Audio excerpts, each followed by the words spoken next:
It's no secret that the Marvels, aka Captain Marvel 2, is going to have a lack of male representation, which I guess at some point in the past became, an issue, which doesn't make sense to me because when rumors sprung up that Nova was going to be showing up in it, everybody was upset that Nova would be ruined by Captain Marvel. So now we're hearing that it's primarily like 98% all women, and Marvel Studios VP is addressing this concern and some of the complaints in regards to no male characters and specifically no male love interest or romance plots. Guys, I'm gonna be real with you.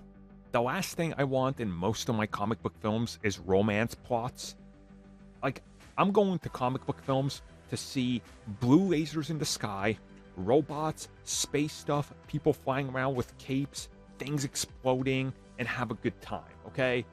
Romance subplots and things like that always kind of get in the way for me. Unless the character specifically calls for it, like a Daredevil story, right? Or like the Fantastic Four with Reed and Sue and things like that. But a lot of times, if they force it in there, it just doesn't work.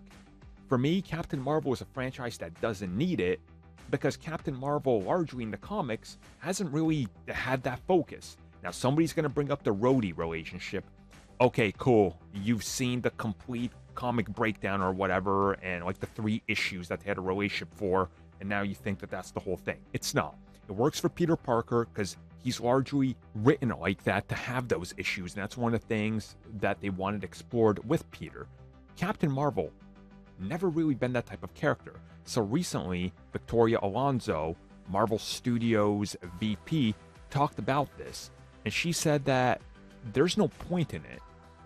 There was nothing that it adds to the story. It's about friendship.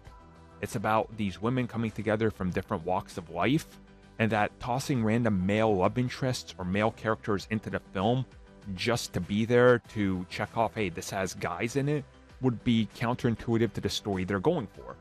Which I agree with them, which I don't know why this is causing some concern online. Like, don't people, like, not want these male characters? Like they were saying, they don't want Nova in there to be ruined or overpowered by Carol. So keeping him out of there is honestly welcoming, I think. Because again, the story would need to call for him specifically to be in there, and if it doesn't, then don't shoehorn him in there. Like Wonder Woman 1, made sense that Steve was there because that's the story. But shoehorning him into the sequel felt out of place. Right? We can all agree on that. There was that awful subplot. Like, let's not even talk about that because it was so bad. So, you see what I'm saying? I think it works when it works. But if you don't want it and then people start complaining about it, oh, there's a lack of male representation, add dudes into it, you're just going to add guys into it, and then that could potentially ruin the actual thing. Again, see Wonder Woman 84.